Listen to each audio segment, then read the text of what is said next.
Alors évidemment, dans la recherche d'emploi, il y a quelque chose à bien comprendre, c'est la notion de marché caché.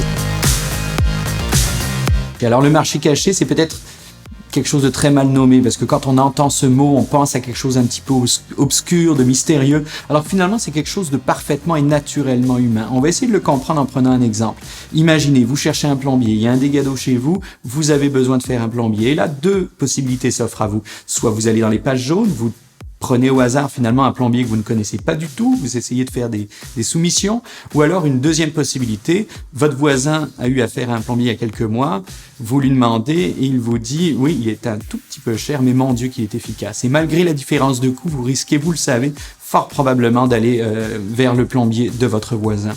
Pourquoi? Parce qu'il y a la notion de confiance qui s'est établie. C'est une confiance sur les compétences de la personne. Donc c'est la même chose avec le marché caché. Pourquoi l'employeur irait diffuser des offres d'emploi, ce qui serait la même chose qu'utiliser les pages jaunes? Déjà c'est un processus qui prend du temps, qui coûte de l'argent, alors qu'il a des façons tout à fait naturelles de recruter, comme vous ici de, entre guillemets, recruter un plombier, qui serait tout simplement de faire confiance à son réseau de relations qui nous parle d'autres personnes qui semblent tout à fait faire l'affaire. Vous, si vous étiez à la place de l'employeur, probablement que vous pourriez vous passer des offres d'emploi si vous aviez des occasions plus simples d'aller recruter du monde.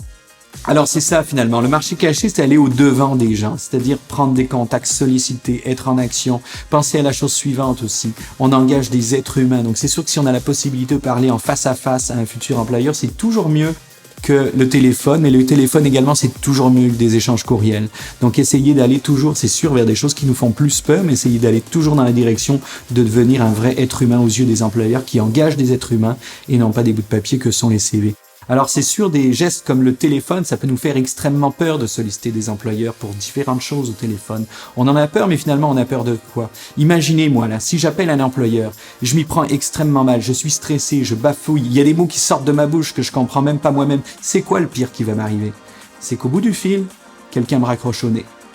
Mais qu'est-ce qui va se passer? Est-ce que la personne se souvient de mon nom? Elle va raccrocher, dans les secondes qui suivent, elle se souvient déjà peut-être sans doute plus de mon nom.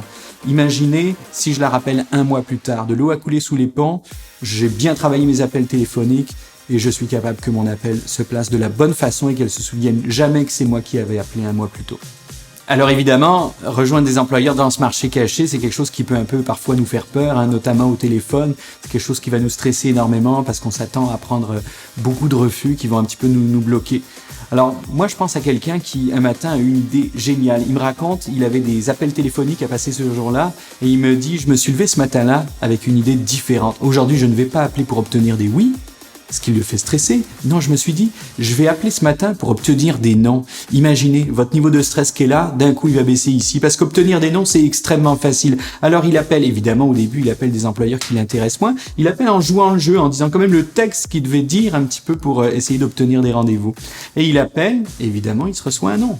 Et il est content, et il appelle, il se reçoit plusieurs noms, et il est très content parce que c'était l'objectif de sa journée. Et finalement à un moment donné il se plante, il appelle, et il obtient oui. Mais pensez-le, il l'a fait dans un cadre ludique avec un niveau de stress bien diminué. Donc à vous d'essayer de mettre en place des stratégies comme ça, audacieuses, différentes, qui pourraient vous aider beaucoup dans votre recherche d'emploi.